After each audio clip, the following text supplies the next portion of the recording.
Hey there, YouTubes. So, I am what they call a gold star lesbian. As in, I've never had sexual relations with a male-bodied or a male-minded individual. Now, yeah, a lot of heterosexuals, especially ones that don't understand anything about the gay community, will say, well, how do you know you're gay if you've never had sex with a man? The exact same way you know that you're not gay if you've never had sex with a man. It's just my feelings. I've never been sexually attracted to guys. When I was in high school, to me it was more of a status symbol to have a boyfriend. And, I dated a nice guy for a couple weeks, but when we kissed there was no spark. I felt his leathery lips, and it honestly wasn't a very pleasant experience. And all throughout my life, as a kid, I watched Xena and Gabrielle kiss and their adventures, and there was just something so right about it. Something so wonderful, something so magical about the relationship. And then later on, the story of Bianca from the soap opera All My Children, I would watch that show just so I could see her storyline, because there was just something familiar, something that I could connect with in that character.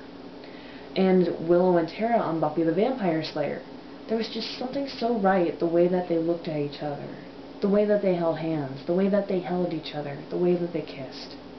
There was just something so right about that. I didn't have a word for it at that point, but there was just something so right about it.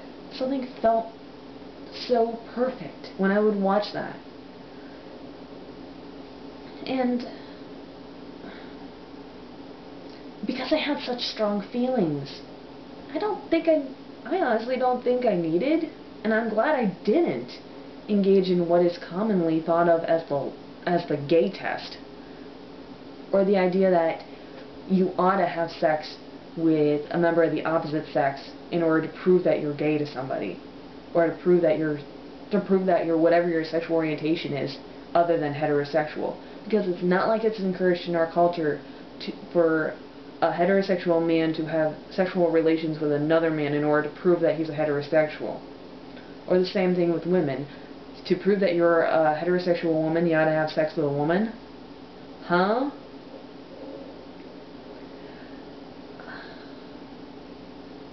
It makes me so sad that while this is becoming less and less a part of our culture and less an issue for the gay community, that it still exists.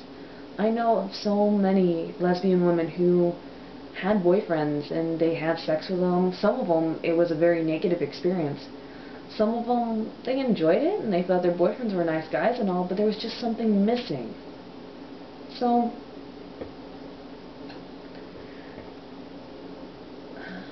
I'm glad that with the new generation this is changing, because people are going with what's in their heart and what's in their mind rather than some common prove you're gay test. I know that I'm gay. I know that I'm only attracted to women because it's what I feel. It's that spark I get when I'm holding my fiance's hand.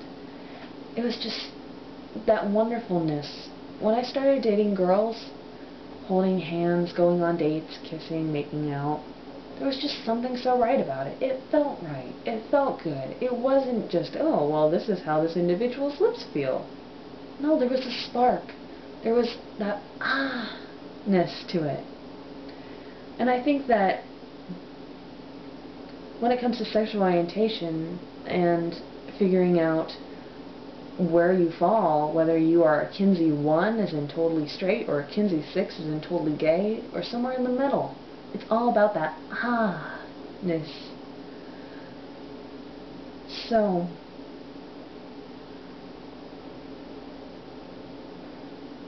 I don't really know what else to say. I'm a gold star lesbian, and I'm very proud of it.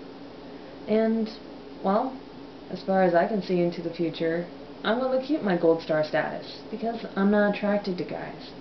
I'm not attracted to male-bodied individuals. I'm not really attracted to male-minded individuals either. I think that there are awesome guys out there, but I'm just not attracted to them like that. They're more like, yeah, you're a dude. hi, whatever. I'm not attracted to that. And I guess it kind of gives me a little bit of added security. The idea is like, yeah, you know what, I'm in a monogamous relationship, and in a couple of years my fiance and I are going to go off to a state where it's legal and we're going to get married. Because that's just our situation right now. We're going to wait a couple more years just so we can get both settled into our careers a little bit more. Get a little bit more stable, you know? So, yes. I say when it comes to your sexual orientation and figuring out what you are, you don't need to fuck somebody in order to figure that out. Just go with what's in your heart. And if you get that from holding hands with another guy, that's awesome. If you get that from holding hands with a girl, wonderful. If you're an individual who gets that with holding hands with somebody of all three sexes or any of the multitudes of genders, then that's wonderful. And if you're an individual who just has no desire to have that that's awesome. That's wonderful too. So many people discount the asexuals. And you guys are a wonderful group because y'all are very self-sufficient. I think, you know, all the sexual orientations are wonderful as long as it's made of consenting adults. Because I can't even really say monogamy, because I know there's polyandry people out there. People who are not necessarily interested in a monogamous relationship. You know, as long as it's consenting adults, who cares? It's up to the individual. So, those are just some thoughts. Peace out.